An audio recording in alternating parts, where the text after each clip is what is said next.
Today's video is going to be on warding, which is another important component of the spiritual foundation.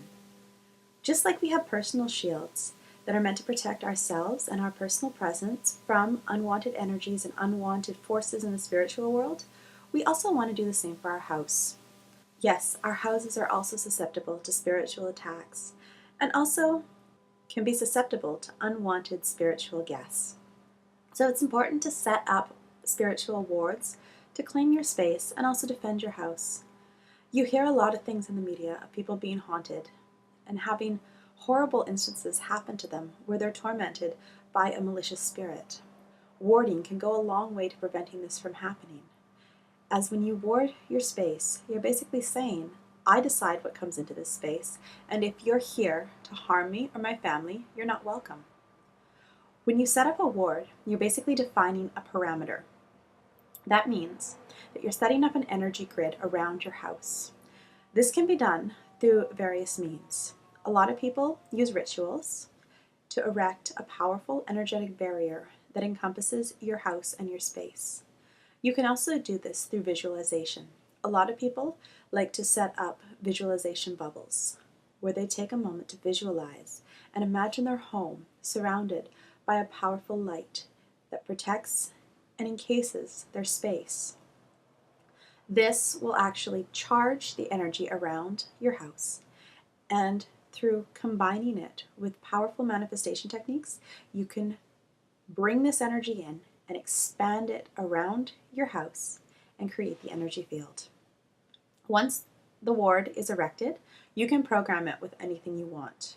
You can add colors to it. You can add frequencies to it. You can add images to it, like swords or glass or spikes, which will create a certain vibration that will really keep out unwanted forces. This just doesn't work for spiritual entities as well. This also works for people. Some people have reported that when they've set up wards in their house, certain people that drained them or caused problems stopped coming over. Wards can affect the physical as well, depending on how powerful they are.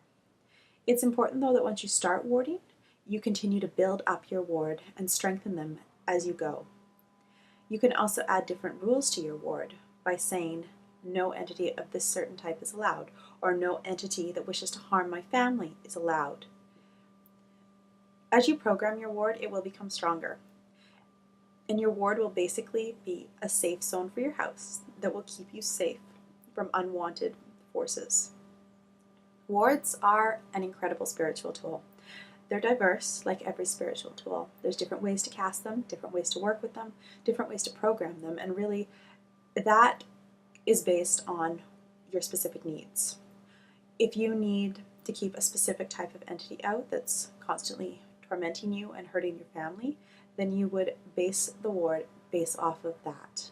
If you just want a general ward that keeps out anything that wishes to harm you, the white light or the golden light ward energy shield visualized around your house will help you with that.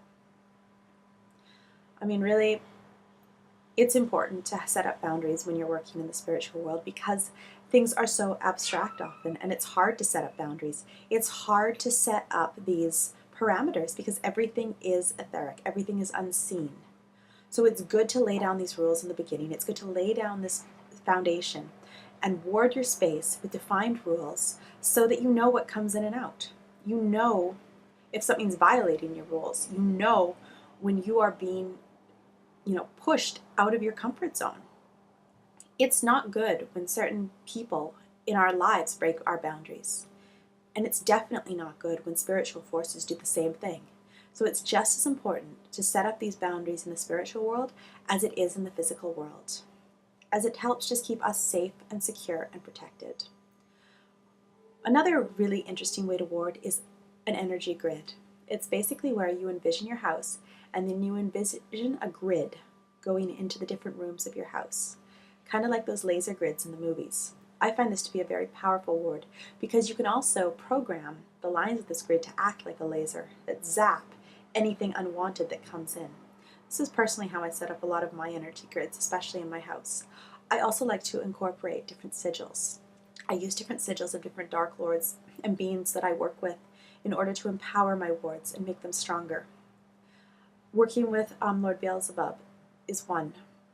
He is amazing when it comes to protection. He's amazing when it comes to protection, and he's amazing when it comes to warding and shielding. So adding his sigil to your ward will go a long way to empowering your wards and empowering your shields to keep your space safe.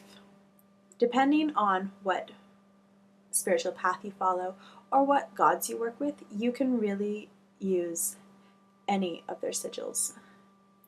But it will be more effective to use one that's specifically aligned with protection. So looking at the deity, the being, and seeing, do they represent an element of protection, or are they more geared towards finance and abundance? Like, it wouldn't make sense to me to use Mammon's sigil to ward my house with for protection when Beelzebub is a much better choice. So plan your shields, plan your wards, make sure that all the components of them make sense, and then go for it. Make sure that your space is protected.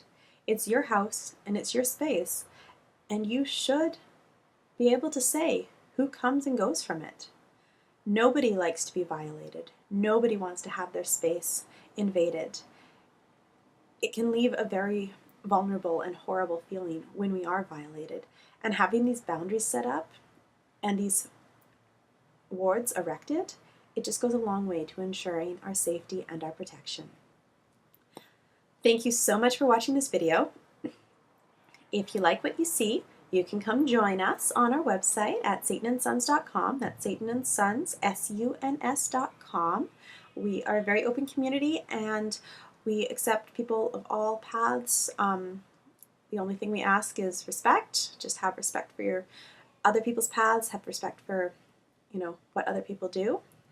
And if you want, please feel free to subscribe to our channel so you can get more of these amazing videos. Down below, you'll find the link to download a PDF on warding. This PDF has some different wards and different methods that you can use to shield your house and ward your space. Please feel free to download it and distribute it as you see fit. Thank you so much for watching this video, and I will see you next time. Bye!